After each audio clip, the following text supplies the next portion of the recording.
Welcome to the Deep Dive. Today, we're really getting into something I know many of you focus on. Seriously boosting your English speaking skill. Yeah, that's right. We know you've probably tried a lot already, so our goal today isn't just, rehashing the basics.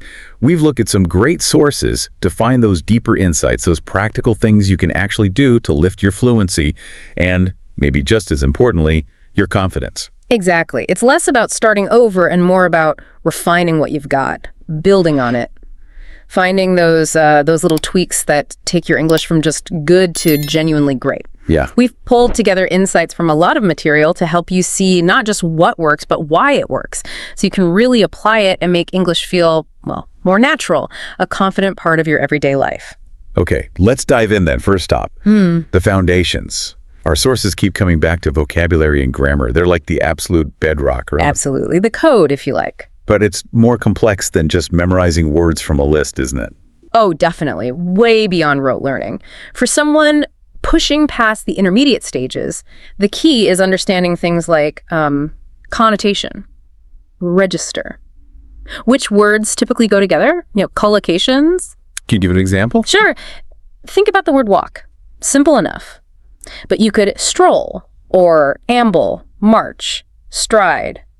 Each one paints a different picture, right? Different speed, different purpose, maybe even a different mood. Right. Using the right one doesn't just make you sound more fluent, it makes your meaning much, much clearer, more precise. That precision, that's where you get the richness, the color in the language.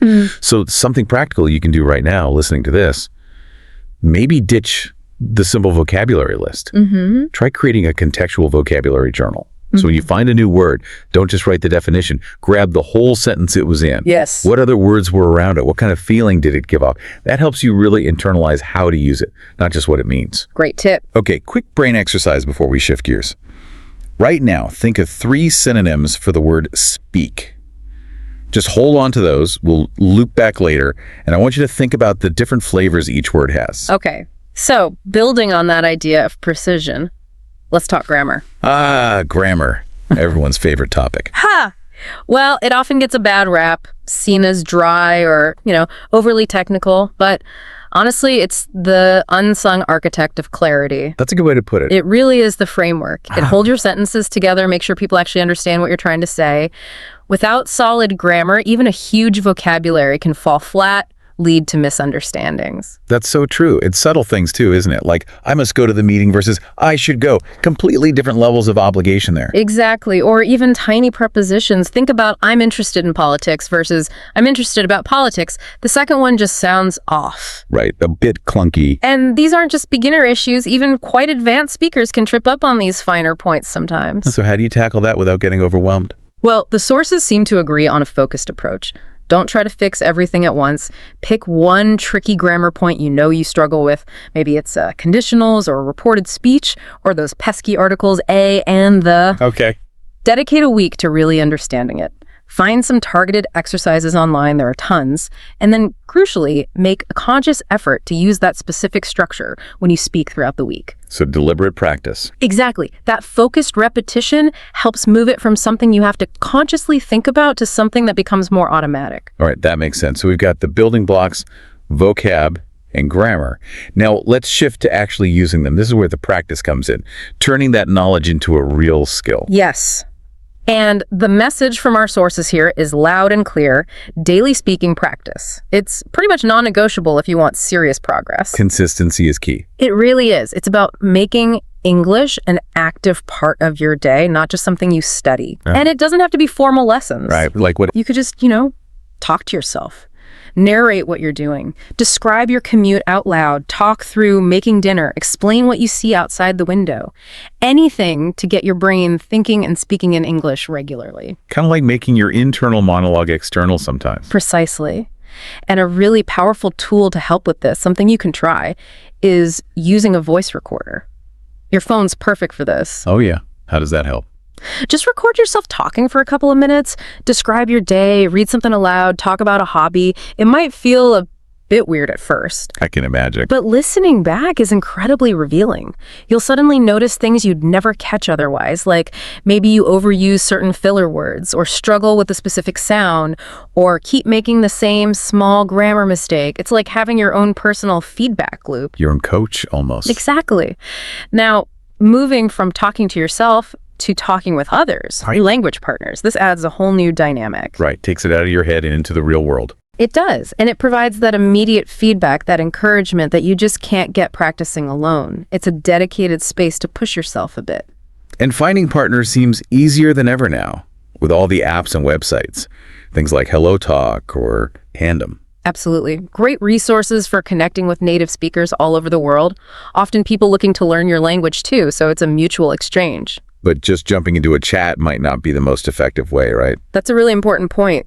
Our sources emphasize structure. The best language exchanges aren't just random chit-chat. So what should you do? Prepare a little beforehand. Think of a couple of topics or questions related to something you're interested in.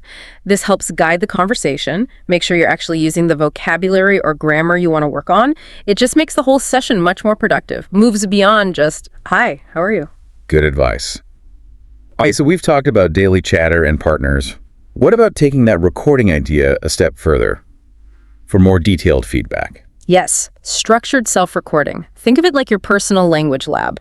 Okay. Instead of just randomly talking, record yourself doing something specific that stretches you a bit. Maybe reading a more complex news article aloud, or practicing answers for a job interview, or telling a detailed story. So choose something challenging. Right. And then this is the key part. Don't just listen back once. Listen multiple times, each time focusing on something different. Like what? First time, just listen for the overall flow. Does it make sense? Second time, really zoom in on your pronunciation, your intonation. Does it sound natural? Third time, listen specifically for grammar mistakes or awkward word choices. Like layering the analysis. Exactly. You catch so much more detail that way. It allows for really targeted self-correction. That's smart. Okay, let's broaden the scope now. Immersion. This word gets thrown around a lot. What does it really mean in practice, especially if you're not living abroad? It's essentially about creating your own English bubble, strategically surrounding yourself with the language in your daily life wherever you are, making it unavoidable in a good way. A language bath, one source called it. That's a good analogy. And it can be fun. Movies and TV shows are fantastic immersion tools. Yeah, but are you really learning or just relaxing? Both. You're absorbing natural conversation rhythms, slang, cultural nuances, how intonation works. Often without even realizing it, it seeps in. Okay. Any tips to make it more active? Definitely. Try watching something you enjoy, maybe an episode of a series. First time, watch with English subtitles. Catch the new words, the phrases. Then, challenge yourself. Watch it again, but this time without any subtitles. Oh, interesting. You'll likely be surprised how much more your brain picks up directly from the audio the second time around. It forces you to listen more intently. Makes sense. What about audio, like music or podcasts? Perfect for filling those dead times, commuting, working out, doing chores. It's continuous exposure. And the great thing is, you can pick podcasts on topics you're already passionate about. Right, so it doesn't feel like studying. If you love tech, find tech podcasts in English. History buff, history podcasts. Exactly. It makes the learning enjoyable, sustainable. And with music, try this. Look up the lyrics to English songs you like. Okay. Then sing along. But don't just focus on the words. Try to mimic the singer's rhythm, the stress patterns, how they link words together. It's brilliant for developing a feel for the natural flow, the prosody of spoken English. That's a cool idea. Now, beyond listening, reading obviously plays a huge role. A massive role, especially for vocabulary building. Reading exposes you to such a wide range of words, styles, and structures in their natural context. So for someone trying to level up, what's the best way to approach reading? Well, don't just read passively for the story. Read actively for the language. Choose books or articles that are maybe just slightly above your current comfort zone. Push yourself a bit. Yeah. And when you hit an unfamiliar word, resist the urge to immediately look it up. Pause. Try to guess its meaning from the surrounding sentences, the context. Why is that helpful? It trains your brain to make educated guesses, which is a vital skill in real-time conversations when you won't always have a dictionary handy. Good point. And to remember those new words. Keep that reading log we mentioned earlier, maybe alongside your vocabulary journal. Jot down not just the word, but the phrase or sentence it was in, maybe even whole sentences or short paragraphs that use language really well. You build up a personal treasure trove of examples. Love that. Okay, we need to tackle something big now.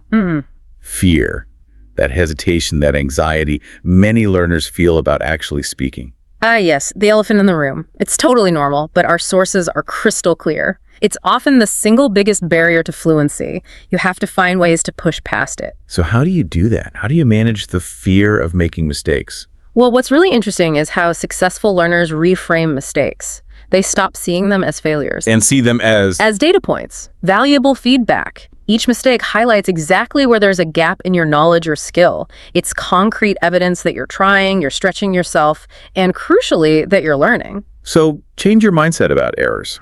Absolutely. Instead of freezing up or feeling bad when you slip, try to consciously acknowledge it. Even just mentally say, oops, wrong preposition there, or, I should have used the past tense. It turns that moment of potential embarrassment into an active learning moment. Maybe even keep a log of common mistakes. That's a fantastic idea, a deliberate error journal. Don't just list them, maybe categorize them. Are you always messing up verb tenses, confusing similar words? Seeing those patterns helps you focus your practice where it's needed most. Okay, that makes sense. Another thing that helps with fear is starting small, right? Not aiming for perfection right away. Exactly. Confidence is built brick by brick through successful experiences. So start with low-stakes situations. Like what? Ordering a coffee in English, asking for directions, even if you know the way, making a simple comment about the weather, introducing yourself briefly. Each time you do it and it goes okay, that's a small win. And those small wins add up. They really do. They build momentum and reinforce the belief that you can communicate. So maybe set yourself tiny, achievable goals, like this week I'll ask one question in English during my language exchange, or today I'll give one compliment in English. Micro goals, major confidence boost over time. And related to that, I think, is focusing on the main goal, which is communication, not perfection. That is possibly the most liberating piece of advice, especially for more advanced learners who can get caught up striving for flawless grammar. Yeah, you get stuck trying to find the perfect word and end up saying nothing. Exactly. It's far more important to get your message across, to be understood, than to be 100% grammatically perfect in every single sentence. Don't let the pursuit of perfection paralyze you. So prioritize clarity over absolute correctness sometimes. Definitely.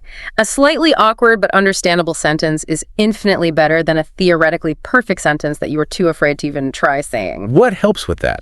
Like if you get stuck. Practice paraphrasing. If you can't think of the exact word, can you explain it using simpler words you do know? Use gestures, facial expressions. These are all valid communication strategies that keep the conversation moving and help bridge those inevitable gaps. Oh, yeah, keep the flow going. Okay, fantastic. So foundation built, practice habit formed, immersion happening, fears being managed. What about taking it to the next level? Really advanced techniques for supercharging fluency. Okay, now we're getting into some really interesting territory. First up, thinking in English. This is a big one. How does that actually work? It sounds a bit abstract. It's about cutting out the middleman, that internal translation step from your native language to English. When you start to think directly in English, your speaking becomes much faster, smoother, more natural. Your brain is just operating in the language. So how do you cultivate that? Start consciously. When you wake up, try to plan your day mentally, but do it in English. As you're doing routine things like walking or cooking, narrate it to yourself internally in English. Okay, I'm chopping the onions now, need to find the olive oil. Constant internal practice. Exactly, low pressure, but it starts rewiring those pathways. Another simple trick is labeling things around your house or office with sticky notes in English. Chair, desk, window, laptop. It creates constant visual prompts that reinforce thinking in English throughout your day. Neat idea. What else for advanced fluency? Shadowing. This is incredibly powerful for pronunciation and intonation. Shadowing, like following someone. Kind of. You listen to a short clip of a native speaker, just a sentence or two is fine to start. Then immediately you try to repeat it, mimicking everything as closely as possible. Not just the words. Nope. The pronunciation, the rhythm, the pauses, the melody of the speech, the speed. You're trying to become an echo, a mirror of the sound. Wow, that sounds challenging. It can be. The key is to start really small. Just one sentence. Repeat it over and over until you feel like you're matching the original reasonably well. Then maybe try 2 sentences.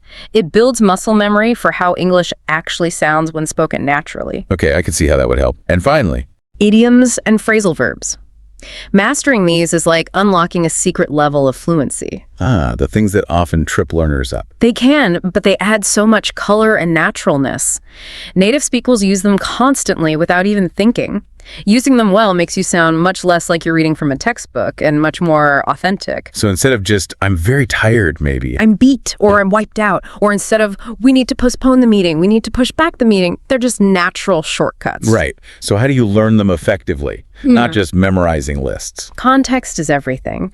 Don't just learn the idiom, learn when and how it's typically used. Pay attention when you hear or read them. Then, the crucial step. Actively try to use them yourself. Maybe aim to learn a couple each week and consciously slip them into your conversations. It feels awkward at first, but that's how they become part of your active vocabulary. Fantastic advice. Wow, we have really covered a lot of ground in this deep dive. We certainly have. From foundation to fluency, fear to advanced techniques. The big takeaway, it seems, running through everything is consistent effort. Yeah. Right? Practice, keeping that positive mindset and being willing to push yourself a little. Absolutely. So for everyone listening, make sure you grab at least one of these tips we talked about today and actually put it into action. See how it feels. Yeah. And remember that little challenge from the start. Thinking of synonyms for speak. What did you come up with? Maybe converse, articulate, chat, express, state. Notice how each one isn't just a substitute. It adds a different nuance, suggests a different situation. Exactly. That's the kind of depth using these strategies can bring. Yeah. We've laid out a lot of paths here, but perhaps the most provocative thought to leave you with is this. The real secret weapon isn't one single technique or app. It's about finding ways to consistently, even joyfully, weave English into the actual fabric of your daily life. Making it part of who you are, not just something you study. Precisely. When it shifts from being a task to being just part of your world, that's when the transformation really happens.